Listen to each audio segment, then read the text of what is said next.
Welcome to the QPO Baby Learning Series, a partnership with Elmhurst Hospital and Queens Public Library to improve early learning and health outcomes for children aged 0 to 3.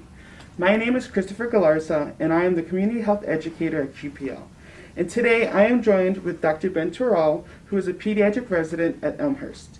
Today we will speak about feeding your baby. Welcome, Dr. Tural. Thank you so much. It's a pleasure for us to be here with you today and sharing with the community. So I guess, can you speak about, the different types of feeding? So breastfeeding, formula feeding, solids, and what are the differences?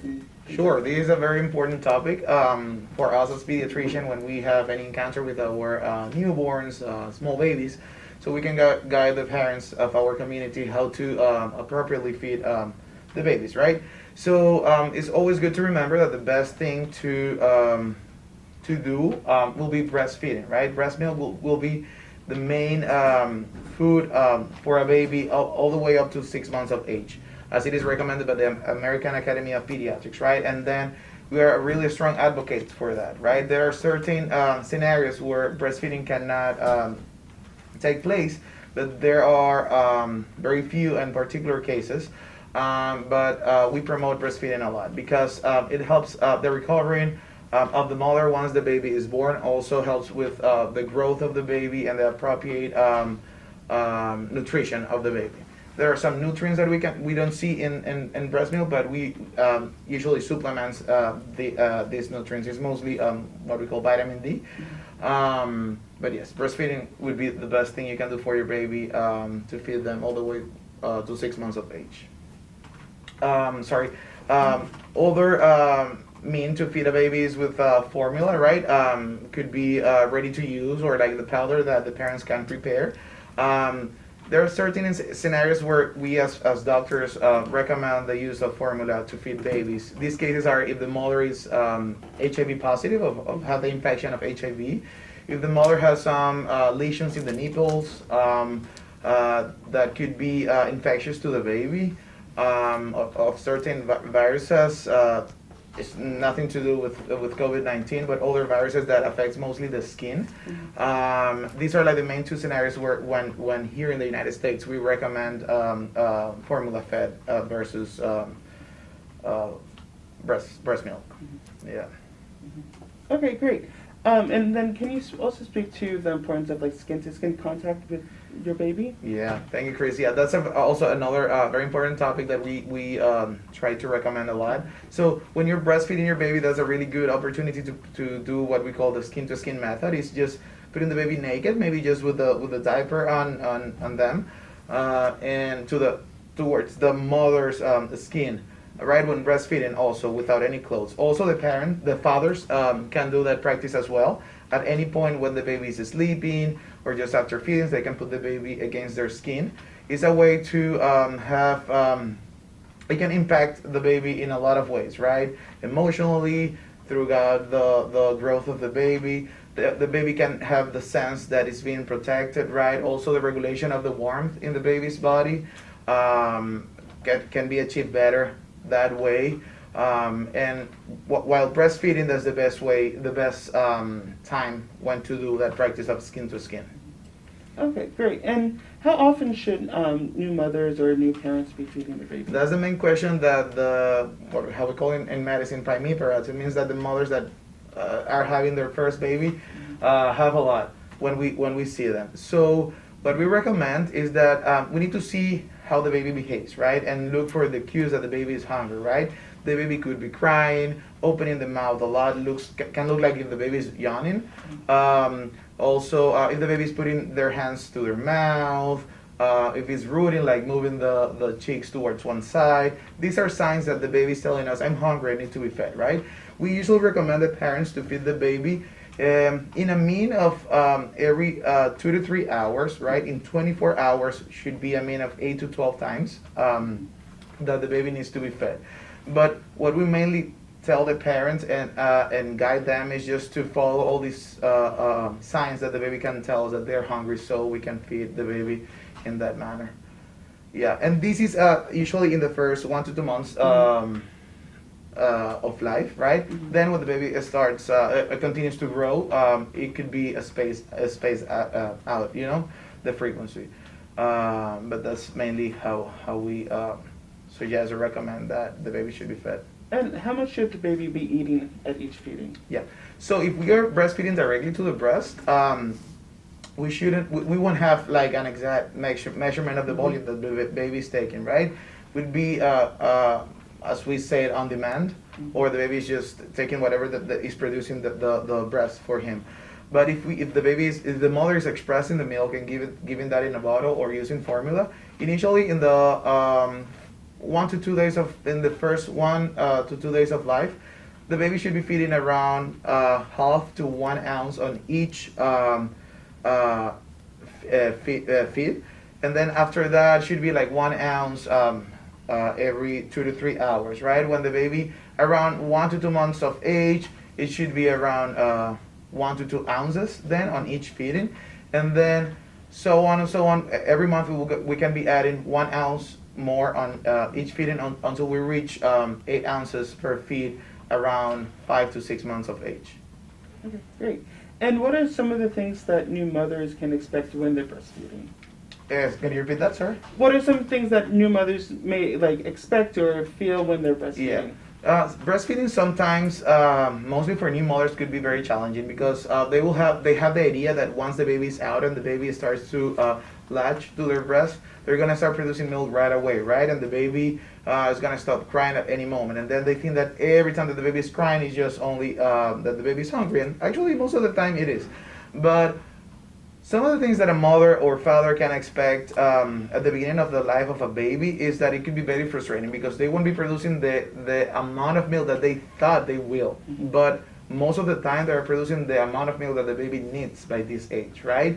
A mother will reach her full or will maximize her milk production by by day 5 after the birth of the baby, right? So we need to talk to them a lot and tell them how to feed the baby, how frequent to use both breasts, to put the baby on each breast for around 20 minutes, and to have patience, right?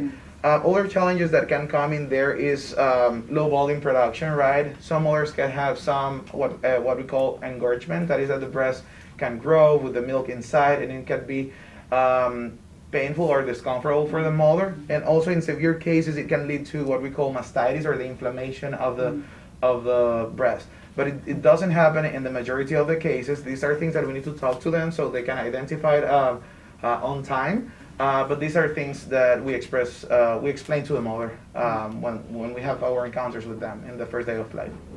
And what are some other issues that mothers may face during lactations besides just not being able to produce enough? Yeah, thinking around other issues will be low production or overproduction of milk, right? If there's a low production of milk, we can just go through the process of breastfeeding with the mother and see if it is happening in the appropriate way, to see if there is supplementation of formula, that the baby is getting full earlier and then the baby is not sucking that much, so the mother is not producing enough milk, right? So we need to address what's going on this mother. If it is putting the baby in a position where the baby is not gaining weight properly, or where the health of the baby is in danger, so at that moment also this is a point where we as providers can think, oh, maybe the baby needs supplementation with formula, right? And this is where we assess everything: how the baby is growing, how frequent the baby is urinating, how much urine is producing per day. So this is in a scenario we will say, yes, let's supplement with some formula, right? On the other hand, we also can have what we call overproduction, right? Is when the mother is producing a lot of milk. Milk production is led by a lot of processes, mainly a hormonal process, different hormones that interact in the body of the mother, mostly led by the interaction of the mother with the baby, the sounds that the mother hears from the baby, when the mother sees the baby, when the baby is sucking from the mother's nipple.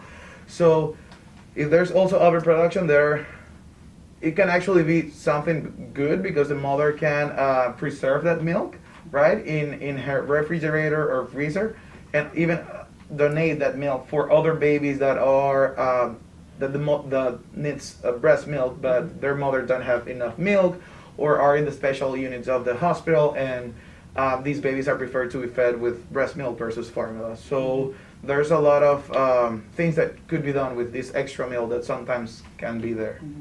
And what do you suggest that women should do if they feel that they're having some sort of lactation issue? The main thing they should do is address that topic with their doctors. There's a lot of doctors that are also CLC, that are certified lactation consultant, so they know really well all the techniques that the mother should do, and also all the other information that they can provide to the mothers to help them produce more or donate their milks, right? So that's a topic that should be addressed with their pediatrician and also their gynecologist when they go to them. So if the mother has any issue, any worry about lactation, they should address that right away on their next appointment. Okay, great. And can you speak about breastfeeding if the mother may be sick with COVID or things like that? How to do that? Chris, that's a really good question. Nowadays that we've been affected with COVID for almost 2.5 years, 3 years, right?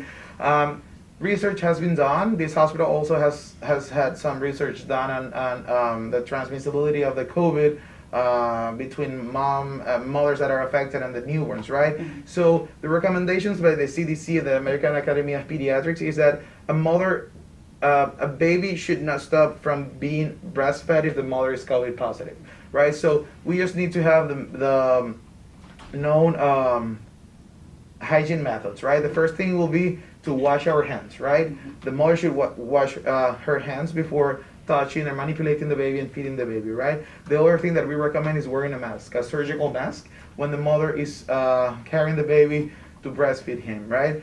Or her.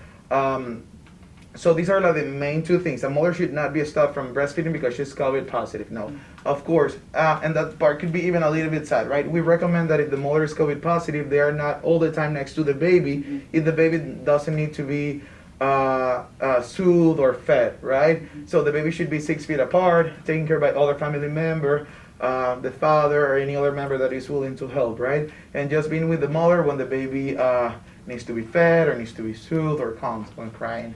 So mainly having good hygiene, wearing a mask, and following the isolation guidelines that the CDC is recommending at that moment.